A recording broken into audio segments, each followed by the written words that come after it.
స్తోత్రం యేసయ్యా. ప్రియమైన దేవుని బిడ్డలారా, క్రీస్తు నామమున మీ అందరికీ సమాధానం కలుగును గాక. ఆమేన్. నేను మీ అభిషేక్. ఎలా ఉన్నారు? బాగున్నారా? ఉదయం లెగుస్తున్నారా? ప్రార్థన చేసుకుని వాక్యం ధ్యానించుకుని అడుగుతున్నాను. ఒకవేళ ఇంకా ఎవరన్నా ప్రార్థన చేసుకోకపోతే ఉన్న బాడను మోకరించి ప్రార్థన చేసుకుని వాక్యం ధ్యానించుకోవాలని తెలియజేస్తున్నామంటారా? తద్వారా దేవుడు మీతో మాట్లాడి మమ్మల్ని ఆశ్రయించి మిమ్మల్ని విశ్వాసంలోను ఆత్మీయతలను మరింత బలపరుస్తారని తెలియజేస్తూ ప్రతిదినము దేవుని వాగ్దానం అనే ఈ ఆత్మచక్ర కార్యక్రమంలో వాగ్దానం చదువుకున్నాను. నేను చదువుతున్నాను. శాశ్వతమైన ప్రేమతో నేను నిన్ను ప్రేమించున్నాను.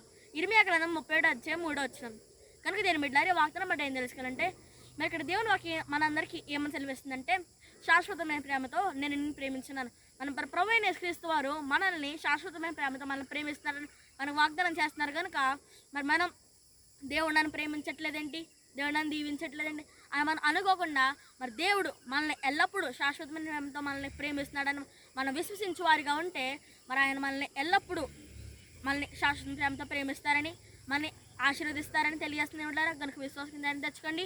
వాగ్దానాన్ని ప్రార్థన చేసుకోండి. దేవుడి మాటలు దీవించను కాక. ఆమెను ప్రార్థన చేసుకుందాం. స్తోత్రం యేసయ్యా. ప్రతిదినము దేవుని వాగ్దానం ఆత్మచక్ర కార్యక్రమానికి ఇచ్చే వందనాలు. మీరు మాకు ఇస్తున్న వాగ్దానం శాశ్వతమైన ప్రేమతో నేను ప్రేమించున్నాను. ఈ వాక్యం మన జీవితంలో నెరవేర్చండి. అన్న రోగులంటే వారిని స్వస్థపరచండి. ఇదని ఎవరైతే పుట్టినరోజులు పిల్లలు జరిపించుకుంటున్నారో వారిని ఆశ్రయించండి. అనేకమైన పుట్టినరోజులు పిల్లలు జరిపించుకోవాలో సాయం చేయండి. ఎంతోమంది సరుకులు సకలందరినీ కాచుకొని అభివృద్ధి పరచండి. మా భారతదేశం ఎటువంటి అల్లరి జరగకుండా సాయం చేయండి. ఎటువంటి యుద్ధాలు జరగకుండా సాయం చేయండి.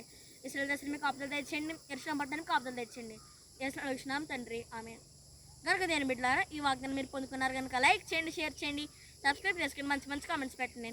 దేవుడు మిమ్మల్ని దీవించును కాక. ఆమేన్.